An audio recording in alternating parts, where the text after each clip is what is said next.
Welcome to Ibogaine Uncovered. This is your host, Talia Eisenberg. What if the person you grew up with, the one who experienced the same family dynamics and saw your shadows and your struggles, ended up walking the same path toward healing and guiding others through it too? On this episode of Ibogaine Uncovered, I sit down with someone who knows me better than almost anyone, my brother, Zev Eisenberg. Zev is a New York City-based psychedelic integration therapist and NYU-trained psychologist who once worked in the high-stakes, high-gloss world of contemporary art. But underneath it all, he was always searching for something deeper, for truth, meaning, and healing. As my younger brother, he witnessed the beginning of my journey with Ibogaine well over a decade ago when I was in the darkest chapter of my life. And now, many years later, he said yes to the medicine himself, joining us at Beyond not as a clinician, but as a client, a brother, and a human being ready to face his own edge. In this intimate conversation, we explore fear, family, the therapist's surrender, and what it's like to come full circle, not just individually, but together. This one's personal. Let's begin.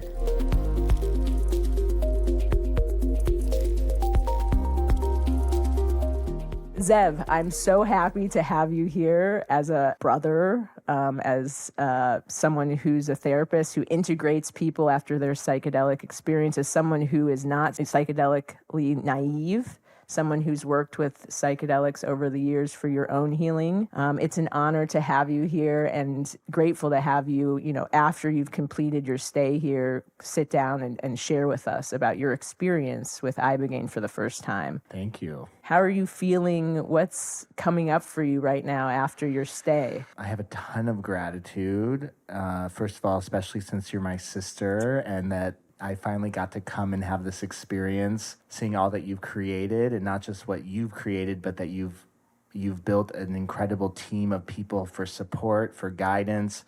The facilities are amazing. And of course, the medicine is just really powerful. So everything that you have given, not only to me, but so many other people who've come here, has been a blessing, and I do feel true gratitude for it. And you've been a guiding light in my life in this work since your early 20s and my early 20s. And so to finally come to the place where it all started from this medicine has been a real gift for me in my own healing work and what I can offer now to the people that I also get to work with through medicines as well. So Thank you. I really appreciate that. It's an honor. And, the fact that this exists and can support our family through our own healing and has in the past and now exists for us in times of need and for others is really special. Let's talk about our childhood. Imagine, so we grew up in Omaha, Nebraska, and we first used psychedelics not for healing. I was thinking about it earlier while preparing for this. Our dad, so just that everyone knows, our dad had a bar in Omaha, Nebraska, and we also had fake IDs at a very young age. And we knew basically a lot of people in town who, were police or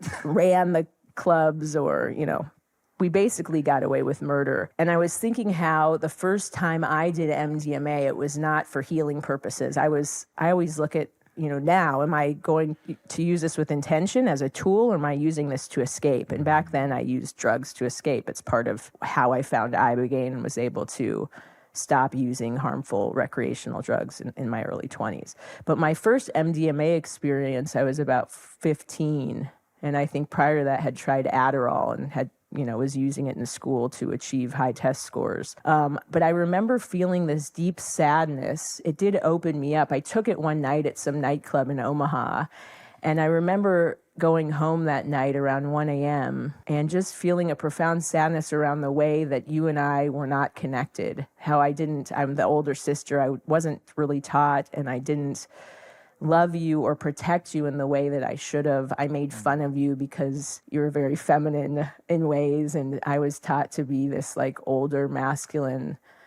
And I felt a profound sadness and grief. And I was up for 4 or 5 hours just in bed at mom's house in high school thinking about how I should be kinder to you. And that was my first psychedelic experience. Now, I didn't have the tools to integrate that and bring that to life. And I wish I did, actually, so that the next 10 years we could have been closer, that it didn't take so long to be close. And maybe I wouldn't have gone down such a dark rabbit hole that led to, heroin abuse by the age of 20. So I was thinking about that this morning, and I guess just reflecting on that. And I think what's interesting is now, we use these tools more for healing with intention spread out. But I'd love to hear more about, what your Ibogaine experience was like, because you had heard from me how challenging my Ibogaine experience was in my early 20s. And I think that's true for a lot of people who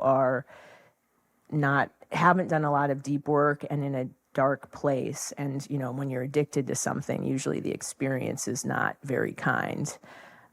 So tell me a little bit about your experience with Ibogaine. You've done a lot of other psychedelics. Now that you've been through it, and has your perception changed around what you had heard from me for years about my first experience? Yeah. Well, before I answer about my experience with Ibogaine, I just want to acknowledge how healing what you just shared with me was. And I believe the fact, I can hear there's some maybe judgment that you didn't act and integrate on that MDMA experience so young with me, but the fact that that medicine brought you to that place is just a reminder to me of how powerful these medicines are, and that I'm still, even though it happened back then, I'm receiving the gift of that healing perspective in this moment, which is healing that part of me that existed back then.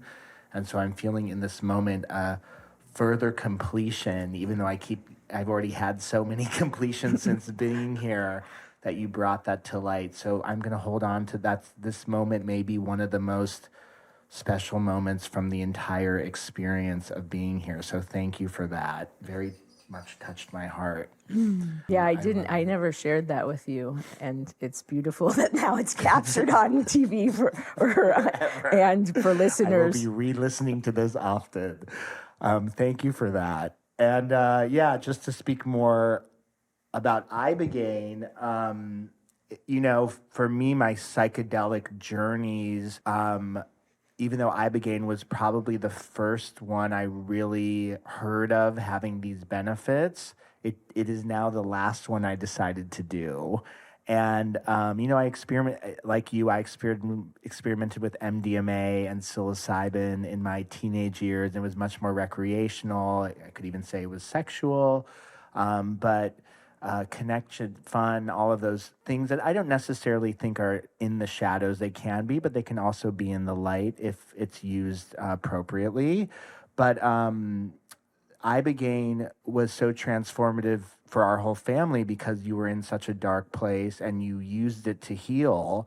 And on the other side of it, I saw the benefits instantly. It was incredible.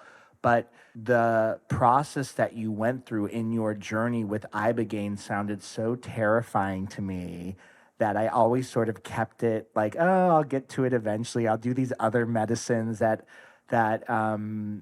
felt on some level safer. Now I can admit I've had some very turbulent, dark journeys with psilocybin, with ayahuasca, even with bufo. And so it's not to say that those medicines didn't bring up challenges, but for whatever reason, watching your transformation and hearing what you went through to do it, it always just was like, oh, I'll put that off until I really feel like I need to. And then there was a part of me too where I think you and I we're siblings and there might be a little competition. And I was like, oh, that's Talia's thing. Like Talia's Ibogaine and she's like in that, and I'll just do all these other psychedelics and I'll help people integrate their other psychedelic experiences. But Ibogaine is for Talia. And it wasn't like a negative. It just felt like it just wasn't for me. It was for you. Like, I'm not going to step on Talia's turf. Yeah. Like, I think that's just the nature of siblings or our dynamic. But, in my own healing journey the past few years, I've been delving deep into medicine work and spiritual work and listening to Dharma talks and Buddhist teachers and Zen masters and having my own community where I get to practice being more in alignment with what all these medicines bring up. But interestingly enough, this past, winter, early spring, I went through some really challenging times that involved my business, that involved family, as you know, that involved my own physical health. It all happened at the same time. All of these things occurred that really felt out of my control, and all of these old patterns that I really thought I had shedded and released came up all at once, and it was very scary. And in my fear, I did something that I had learned to do after doing so much medicine work, which was to ask for help. It was always hard for me to do that before doing this kind of work. And I reached out to you, and you said it's time for you to sit with Ibogaine. And I had the fear come up like, no, not yet. And I was like, you know what? It's time. I'm ready. And as soon as I made that choice, actually, a lot of the fear I was living in about my circumstances sort of started to dissipate. So it's almost like the medicine started working once I started to accept that's what I was going to do.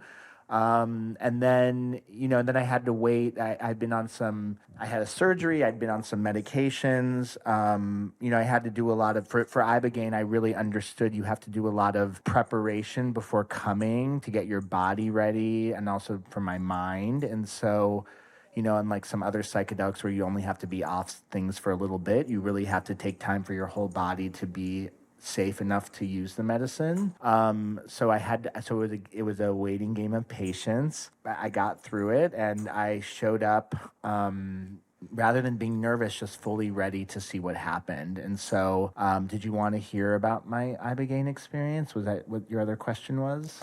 Definitely want to hear about your Ibogaine experience. I just want to commend you too for reaching out and asking for help, and all the work you've done over the years is really, really beautiful and help prepare you for this. And I think it's important for people to understand it is true where people are at. If you have done a lot of personal work, your experience during the journey is going to be different. If you have done a lot of preparation with a coach before, it's also very important. But if you've done years of work, your consciousness is at a different place. Your level of connection to, where you're connected to yourself, your level of inner support is going to be different than somebody like me. The first time I used this for addiction and was in a very dark place. I'm sorry I gave you this idea years ago that it's only going to be dark. And I also want to say the place in which I took the medicine was not set up for optimal care. It did not have the support that people deserve.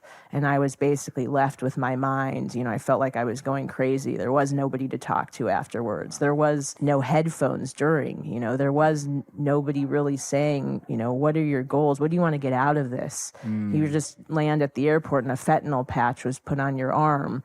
And in hindsight, you should never put a fentanyl patch on. At one point, I felt I was dying, and maybe maybe I was something was off because I had a fentanyl patch on the day before, and you should never give people fentanyl before Ibogaine. We know that now. Maybe they didn't know. They probably meant well. They were under-resourced, but the set and setting is very important. I was going to say that the setting you guys provided immediately, I felt it when I arrived. It is communal. It is supportive. It feels like a healing family rather than a judgmental or painful family.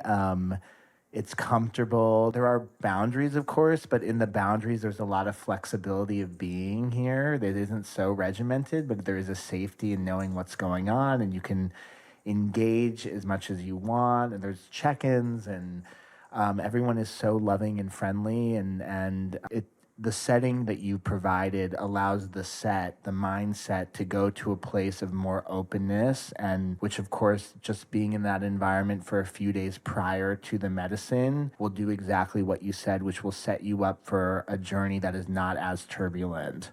But you're right. I have done a lot of work. I mean, I went to my only rehab facility for codependent issues already 10 years ago. And since then, I've been on a personal healing journey. So I do know that the groundwork that I've done did help me have an experience that was deeply profound. It did have moments that were challenging, but I was really able to navigate them from a wise, open place. And I do give credit to the work that I've already done to be able to do that. I think that's a misconception too with Ibogaine, that it's only for people that are in a severe healing crisis, serious addiction, or, severe PTSD. So the fact that you came more for, you have trauma, of course, we all do, and it lingers, but the fact that you've done so much work and you came more for optimization is really interesting to a broader audience that we see growing here. So I'd love to hear more about your actual experience, your journey. If you could share some insights, visions, that would be really, really helpful. So for me, as mentioned, I've done a lot of other psychedelics, and so much of the way I journey is through visual.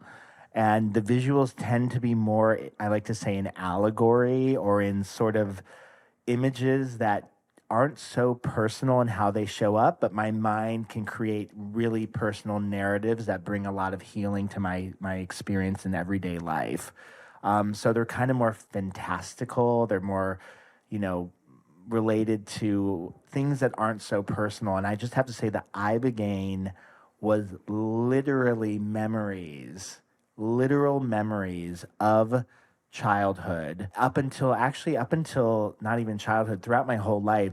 Something came in quite profound that had to do with something I'd done right before I took the Ibogaine that shifted a lot. So, but this medicine worked in being more direct about my personal experiences than any other medicine that I've done. And in the directness of what I saw in these images, they were around really painful memories, not even some of them traumatic, I would say, but most of them just that had still haunted me with a feeling of unease about what I went through and how I behaved and what happened to me.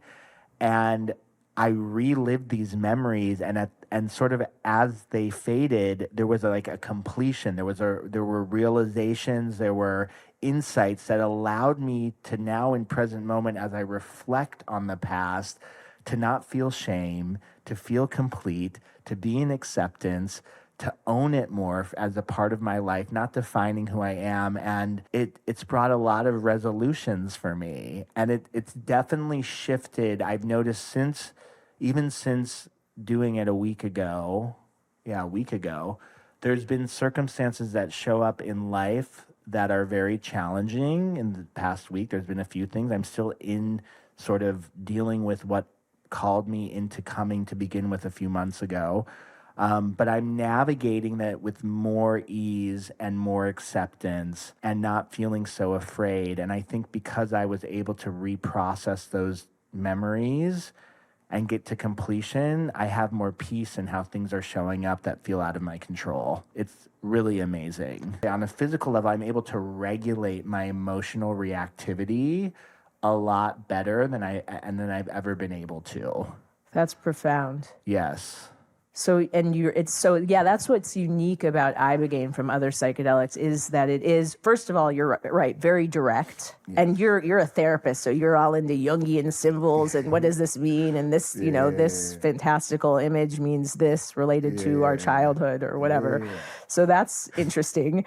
But also the fact that it is memory based and it does, clear your hard drive. So you have a less clutter and less emotional reactivity or stickiness as daily events come up that, would normally trigger you. And as those daily events, there's a saying, if it's hysterical, it's historical. So as you're reacting to what's happening in the present, it's often about things that you haven't fully processed in your past. So now that I've processed a lot of the past, and at the end of the Ibogaine, I actually was like, there's more in here for me. I know there's more in here. Like, I'm definitely coming back to do more because I didn't go through all the memories that I know that are there for me to work with. But I have seen that circumstances in the present that used to trigger me because it related to my past don't feel as triggering or not triggering at all. Do you feel that you got what you needed? Because you said that there's more, but do you feel that it was enough? Yeah. What I got, I didn't think is what I was going to get.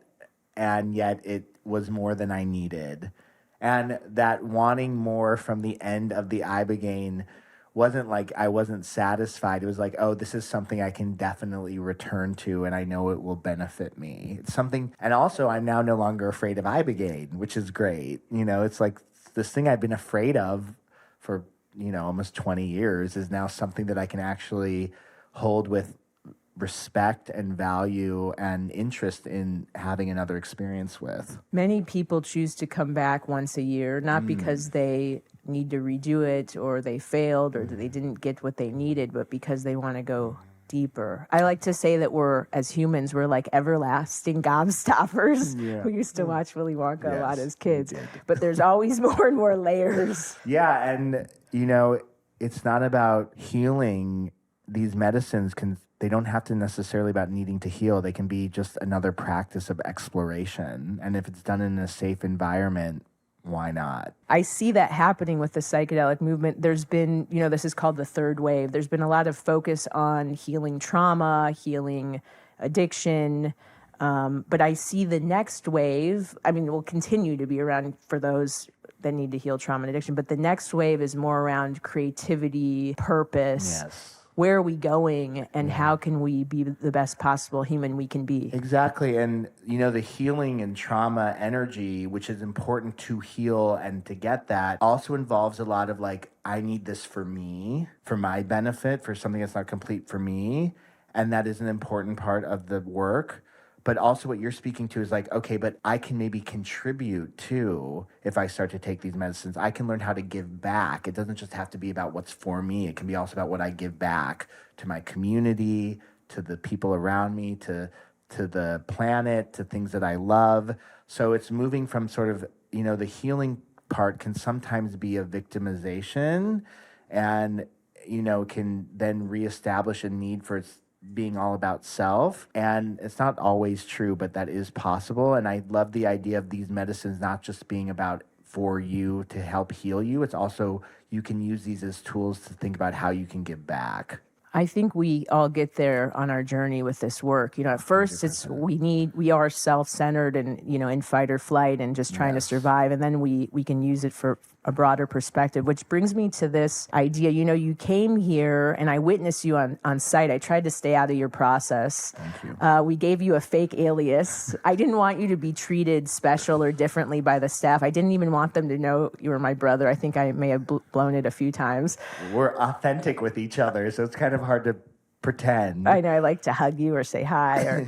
I'm curious though, because you're a therapist, you do this work. How were you able to receive this work while and also at other times I witnessed you supporting and helping others, not playing therapist, but being part of the community and, sharing and connecting. What was that like for you as a therapist? As someone that helps integrate people with psychedelics. What was this like for me as a therapist being here? Well, I, first of all, I always love seeing how other facilitators, coaches, therapists work. And the workshops that were offered and the coaching that was offered was done in a really beautiful way. I got a feeling here that this space is a reminder for people that it's possible to become your own guide, to trust yourself beyond other. It's a penny every time you say beyond, by the way. I'll give you a penny.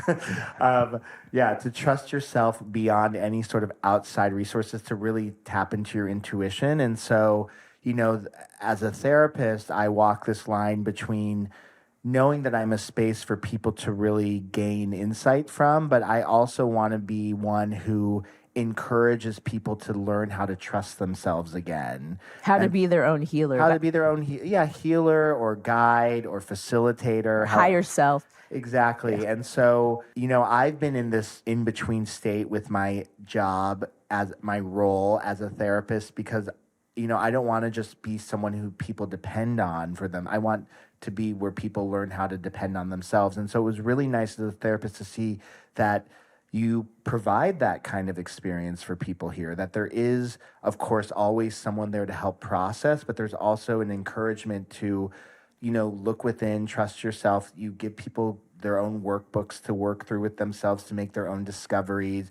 And then also the community aspect, we all sort of become mirrors to each other, and there isn't like a hierarchy here, which is really nice, which is, I think, part of the transition that's happening now from the patriarchal, hierarchical standpoint to being more communal in Or healing. and also the guru, 20 years ago, 50 years Right. ago, there was always the guru and then Right. his devotees. Right. That's shifting. We as our own Yes. gurus is what's And that's become. something I'm still, it just was nice to see an environment where there's more of that feeling, even if I'm not fully embodying that yet. But it was so as a therapist, that was really nice for me to see. I don't want to say I'm a therapist everywhere I go, but I truly enjoy meeting new people and hearing what they're holding on to and reflecting back what I'm hearing and supporting them. So my role as a therapist in this setting really just felt like another way to honor what I love doing most, which is just talking and supporting to people. It's really your role as a human and what makes you feel alive. And it just so happens you have a degree as a therapist. Exactly. I'd love to hear what came up for you around our family. You can be vulnerable for people. We've been struggling a lot. Shout out to Dad. He's our greatest teacher and also our biggest challenge. who I made the choice. Well, I can share. I mean, people that know me know very well that our father has been getting emotional again. Our father has been a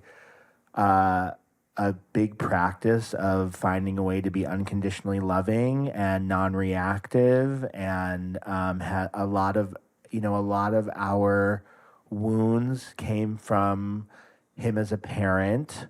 But I do know that the wounds that I received also has led me into this healing work like you. And so I honor him as who he is as much as I can, because so much of the goodness in my life has come from that experience.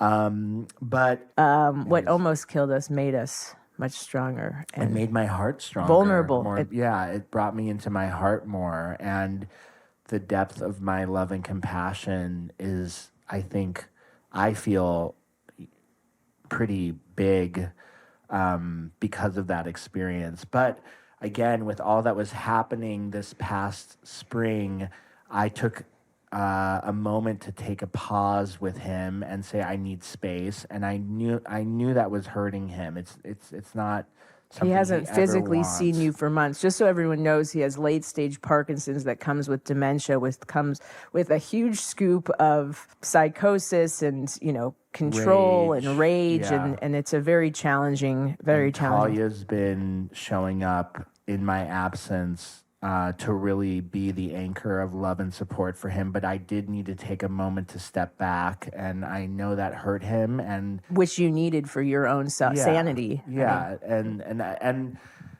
sometimes hurting people you love isn't because you want to, but because you need to take care of yourself. And so I made peace with that before the ceremony, but in the journey, I got to a lot of completion with him, and I called him right after the next day when I got my phone back, and he listened, and I asked for forgiveness, and I wasn't looking for him to understand why I did what I did. I really have that for me. For him, I just want him to feel that unconditional love that's there. And I'm actually leaving here right after this to go see him for the first time in months. Today, you made that decision after... I made that decision after the Ibogaine. And feeling very safe in that decision. And, I processed it a lot before making that choice. But regarding our family, that was probably the biggest shift. Incredible. Thank you for sharing that. So beautiful. Yes. So beautiful. Well, for others listening,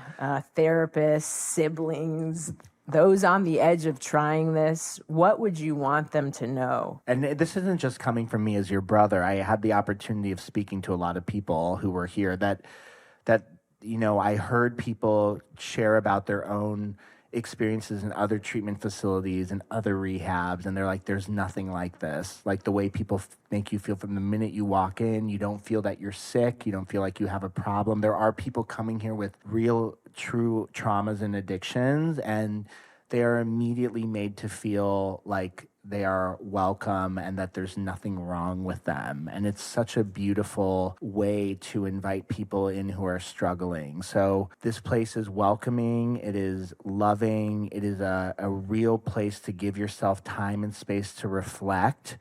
Like you said, it doesn't just have to be for trauma or addiction. It can be incredible insights, and knowing that the medicine, has a certain level of physical effects and that you meet that with as much safety as possible is to let people know that yes, this medicine is serious, but it's handled in a way here that it's seriously safe. And so I'd want people to know that if they would choose to come. And the fear, I acknowledge it. I had it too. I mean, I like I said, I've worked with psychedelics many times, and it was still there even for this one. And so anyone who is feeling afraid, I totally understand, but know that on the other side of that fear, if you would choose to do it anywhere, this is the place to do it, and you will find so much more discoveries that are worth going through the process and just holding on to that fear. Thanks for saying that. It's really good to hear that you feel others and yourself feel seen and heard. That's key and integral for us. Well, thank you for being on today, and I appreciate your open heart. I love you. I love you too. That? I love you too. To be so professional. Everyone now knows I'm your brother, so we can kind of be the honest. Secret's out. The secret's out. I love you very much. I love you too. I'm so grateful you could be here. You could experience it, receive, and share with others your strength. And I'm proud of you. You're inspiring. You too. I'm honored to be your sister. Thank you. Hi, Zev. I wanted to have this conversation with you further because, you came to Beyond and it's been about 6 weeks now, and you were sharing with me that there's been a lot of growth and a lot of benefits. And I felt in our first podcast while you were leaving on site, we sort of glazed over early childhood, your experiences that are from your perspective, even though we shared the same childhood, you very much have your own experience. So I'd love to talk more about that since I sort of hijacked the conversation in my realization related to when I used MDMA as a teenager and felt really bad. And I wanted to make this more about you and open this up about your experience and essentially what led you to become a psychedelic integration coach and maybe career changes along the way, your own personal therapy, but really wanted to start with your early childhood challenges and maybe, some of the joys. So, like I was saying, when I think about my childhood and I reflect on memories from then, it really feels different than how I felt when before I did Ibogaine. So even asking me about my childhood now, as opposed to maybe directly after the experience, or definitely even before the experience, I would have a different narrative. But what I can say is that childhood for me was very lonely. It was especially lonely, and it was very confusing in that I had two homes. Our parents were divorced, and one house felt very rigid and a little bit scary with rules, and there was a figure in the home that was really dominant and aggressive, and then another house felt very chaotic, and to the point where I was even thinking recently I didn't really have a bedroom in that house, and you had the master bedroom, which was always so confusing to me as a kid. But it just was a very chaotic upbringing in that home. So that's very interesting, because Ibogaine plays on memory. It helps, clear some of the memory and stuck energy, but it also helps, shift memories. And obviously it's a psychedelic, so you see things from a new perspective. How do you see childhood now versus prior to Ibogaine? So Ibogaine showed me that with all the circumstance that happened in my life, there was a purpose to all of it. And so whatever I used to maybe judged or feel shame around or had a lot of pain with, I actually took lessons from in the experience. And Ibogaine brought a lot of completion to memories of childhood that felt very traumatic at the time. And, a big part of what makes trauma traumatic is that there's no sense in why things happen, that it seems senseless, that it seems unnecessarily cruel. And I can't speak this for everyone. I don't want to deny whatever anyone feels about a traumatic event. I'm not here to tell them that, no, you should realize there's something there for you in that trauma. But what Ibogaine showed me personally for the traumas that I've been holding on to and that I went through, that there was real purpose and there was intention on a bigger spiritual level for why they occurred. And so I got to a lot of completion, and those events don't feel traumatic anymore. They feel like they were meant to happen as they did. And it's, again, it's not to discount any pain that I went through. It's not to say I'm glad that those things happened. It's not that I would ever wish those experiences on a young person. But Ibogaine really brought in a perspective that showed me the intention and purpose of each of those experiences. And from there, I felt really freed up from them. So they no longer feel like traumas. Understood. So Ibogaine really helped you reframe Yeah, your childhood in a way so you can say, okay, this has served me. There's been gifts here. There's wisdom here. I can learn from it. right. Even though it was painful and you're still holding that part of you with compassion and compassion for our family and what you went through. Yeah, And, exactly. Yes. so can you share a little bit more about, your journey? So, you're a young boy. You then, I remember we moved to New York City, you're 16, you got into the art world as an example. You sort of, I thought that was glamorous, that whole socialite scene in New York, and I dove right in and you dove in after me because you're my younger brother. Um, and that, was a very can be a very superficial, unfulfilling world. Can you share a little bit how your own therapy, becoming through the art world and then becoming a therapist to then go on to do your own deep healing work and then go on to help others integrate their psychedelic experiences? I had a very good time in my 20s in New York, and I was highly ambitious, and I followed in your footsteps in the New York social scene, and I did get into the art world, and I had I had a pretty big job at a very big gallery for a number of years. And at the same time, I was struggling with deep depression, suicide ideation, crippling anxiety. Really felt, I mean, I don't really remember a lot from that time. I think I dissociated a lot during that period. I just was so disconnected from myself. And I got more and more successful, but I didn't feel happier. And it got to a point where I just was miserable. And I had a very intense reaction one day after having a fight with my boss.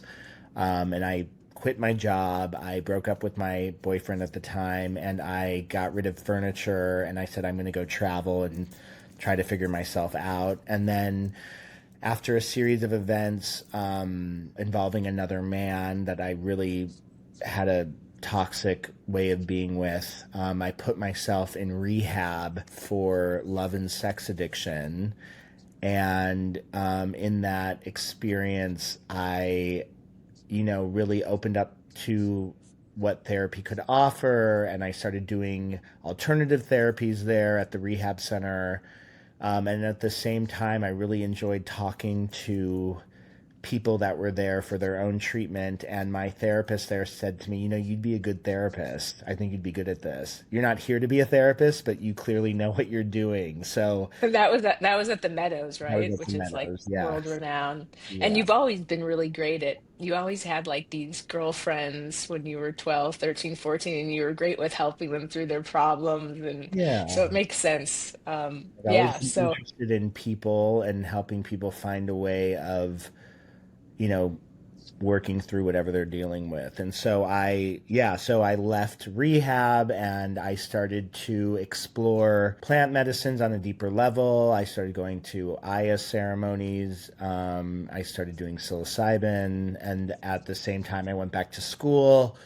And eventually, I really became passionate about helping people process and heal through psychedelic medicines, and that's what I do today. And it's been an incredible journey. And it all started again with what I tell people is that it started with you, and it started with your addiction, and then you making a choice to confront your addiction through this medicine that at the time was completely underground. Like no one, even today, people don't know what Ibogaine is, but back then, no one knew, and you made a courageous choice to do it. And I remind people that from the shadows of your addiction, all of this came to be, and my practice came from it as well. So it's really nice to see that, it's the story of all heroes, that from such darkness light comes through and there can be such transformation. And you really paved that for me, and that's why I'm here today doing this work. Thank you. I really appreciate that. Well, for me, it was just the last. I had tried everything else, all the rehabs, all the different ways that are offered in the traditional system. So I appreciate that. But I feel like, when you're desperate, you try everything you can, and this happened to be the last thing, and it worked. I remember at one point though, after being sober for 3 or 4 years after that, initial Ibogaine experience, or the couple weeks after, and you saying to me, I don't really believe that this, do you remember that? I don't really believe that this is you because you've had so many iterations. I don't know if you remember that, but I was like, oh, I'll show him this is me. And so, yeah, it's great that we continue to evolve and grow together. So, um, well, so yeah, what if the last, I think what's interesting for people is to hear, about the integration afterwards when people go home, and how what's shifted in your life, Yeah. concretely, and what have you noticed? How does your mind work differently, or how do you see the world differently? What are the improvements like, and what are some of the challenges too? Yeah. The number one thing I've noticed is the ability to regulate my emotions, which I always struggled with. And the journey itself showed me that my emotional dysregulation is tied to my inner child that never learned how to soothe himself and never felt safe enough to take care of himself, and was really always looking for the outside world to show up a certain way so he could finally feel safe. And so I notice now when my body gets triggered that it's not about the circumstance I'm finding myself in as much as it is about this little boy inside of me that doesn't realize that he's actually safe and doesn't think he is. And so I'm able to regulate myself by going inward, closing my eyes, taking a breath, having an internal dialogue. Literally, I change my mind narrative to remind myself, you are safe, you are taken care of, we will get through this, I love you. And it's, and I've heard a lot I know a lot about inner child work, but on the last recording that I saw my little boy in the journey on Ibogaine, it was my first time seeing my inner child, and it was such an intense and clear image that it's burned into my mind, and I can now recognize that that trigger is him reaching out to me to trying to help him feel safe. And so I can show up as the man taking care of the little boy that didn't feel like he had anyone to take care of him. And it's like a return to like love and healing every time it happens. It's almost like, it's not that I want to be triggered, but I now know how to work with the trigger more, and it really helps to regulate myself. And then I become less reactive with others. I mean, not so perfectly every time, but I can really get back to a place of, acknowledging and speaking from a more calmer way. So that's been a huge shift for me.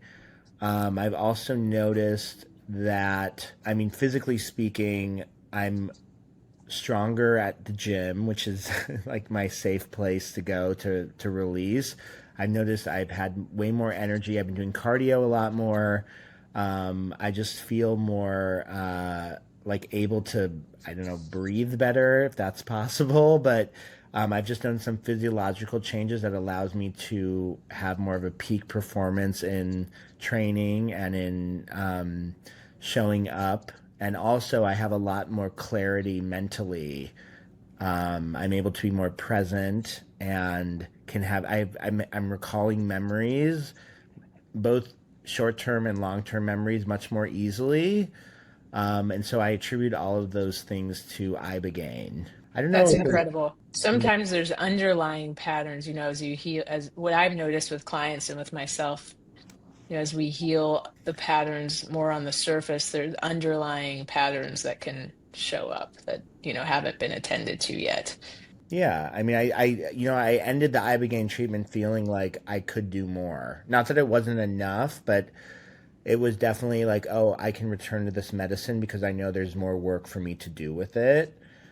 So I am planning on, maybe doing it in another year. But yeah, there's definitely, I mean, there's a lot in the brain, neural pathways. There's a lot for you to have to shift and rewire. So I don't think it's necessarily about it being perfect, but the changes that I have seen are incredible, even if there are still other things I'd like to work on. That's wonderful.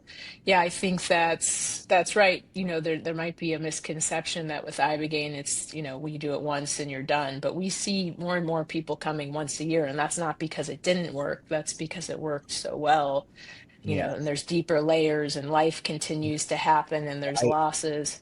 I always say like the infinite of space is akin to the infinite of our minds. Like it's never ending what there is to discover inside of us and to repattern and to create and to heal. And so it's a toxic mindset, the idea that there's just a final, this is it and you're done ever.